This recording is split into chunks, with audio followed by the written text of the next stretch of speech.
Estamos todavía en el sexto simposio y exposición de manufactura de autopartes, un evento donde la manufactura es el protagonista principal.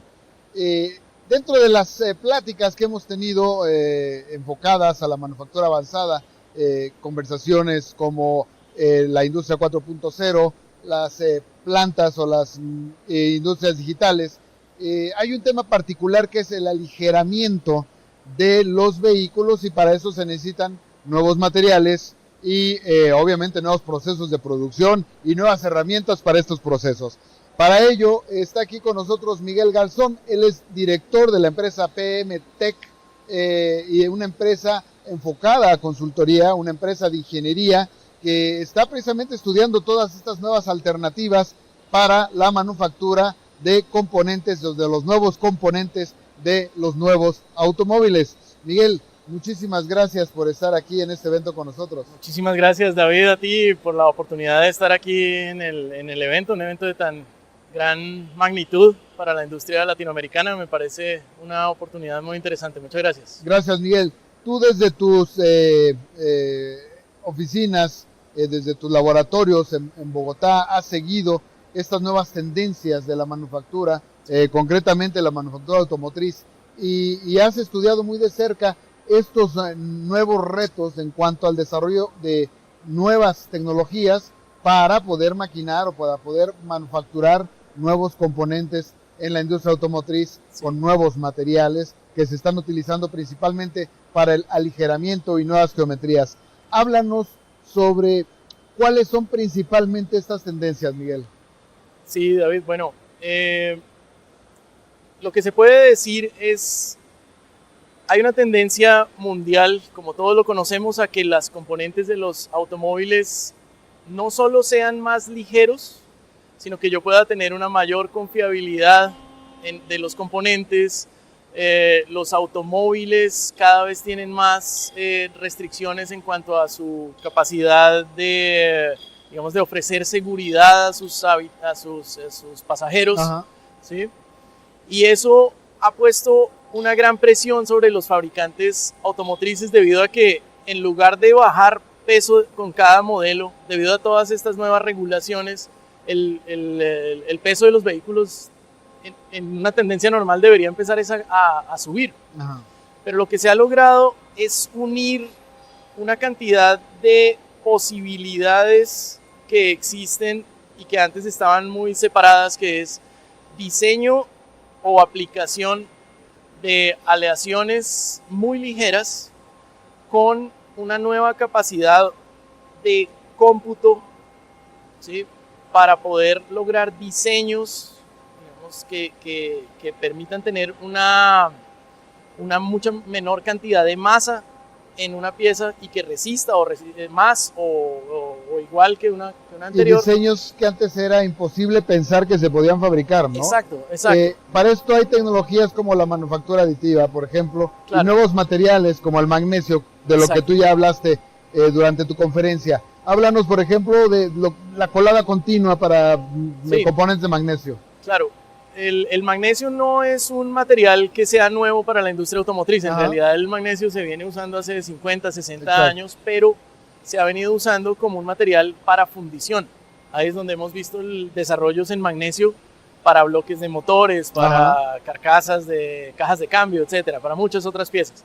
Lo que no se ha podido utilizar o sacarle provecho al magnesio es para hacer láminas que después se puedan deformar plásticamente, doblar, para yo hacer perfiles como los que hoy en día se hacen en aceros de ultra alta resistencia o en aleaciones de aluminio, y aprovechar esa capacidad que tiene el magnesio de ser un material con una densidad 30-35% menor a la del aluminio, y que cuando tú haces cálculos de resistencia específica puedes tener valores muchísimo más altos incluso que de los aceros. Y con un impacto mucho más grande en términos, por ejemplo, de eficiencia energética, ¿no? Claro, ahí es donde viene precisamente el tema de la colada continua.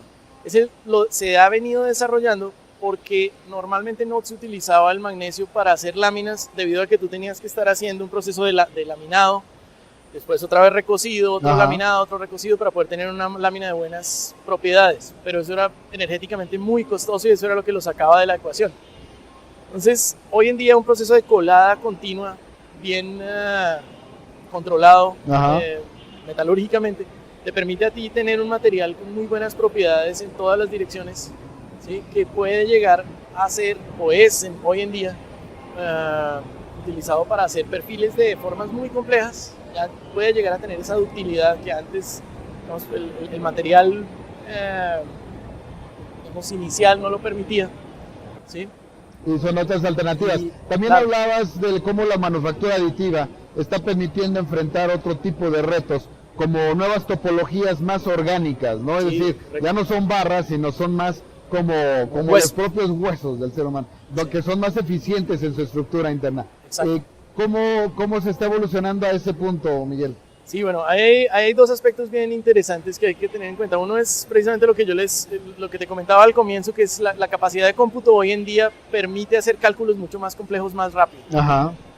Eso hace que uno pueda utilizar procesos de optimización topológica, que al final de cuentas es un proceso que lo que te permite decir es a ti de un volumen determinado dónde le dejo huecos y dónde lo dejo sólido, dependiendo de lo que yo esté pidiéndole a ese material que me soporte.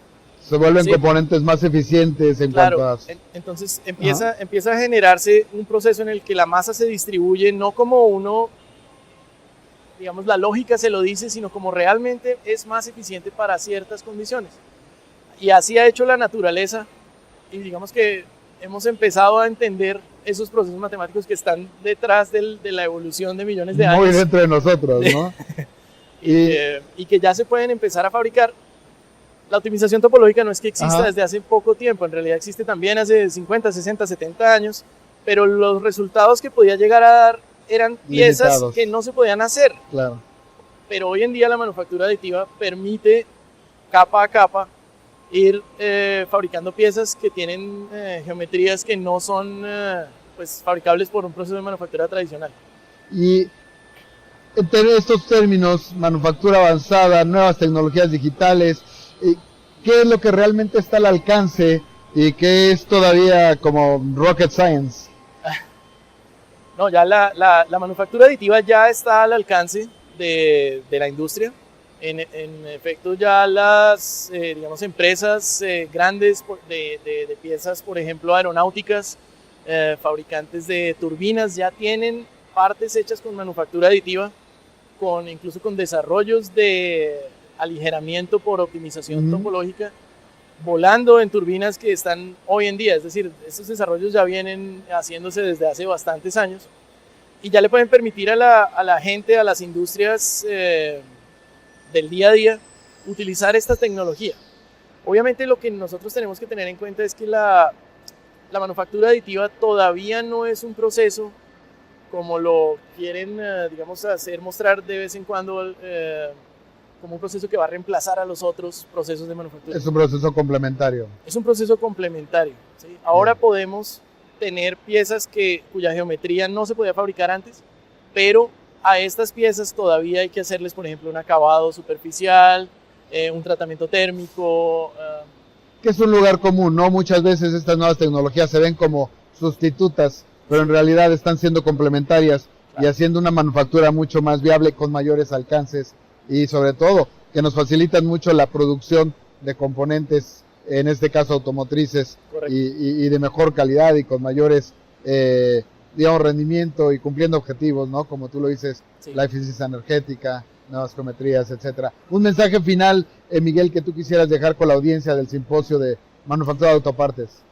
No, bueno, pues digamos, a mí lo que me parece es que tenemos que aprovechar la oportunidad de eventos como estos, en los que la industria manufacturera latinoamericana tiene la oportunidad de tener encuentros con gente, digamos, expertos internacionales que vienen aquí a compartir sus experiencias y a hacer que nosotros podamos dar ese salto hacia la manufactura de mucha mayor precisión, de mucha mayor calidad en nuestra región, sin tener que haber pasado por todo ese proceso que ellos vienen realizando y por lo que hay otra gente que está, digamos, que en otra posición, pero digamos que este tipo de encuentros es el que nos hace a nosotros dar ese paso, acercarnos a hacer nuestros propios desarrollos, a que nos sintamos, digamos, con el coraje,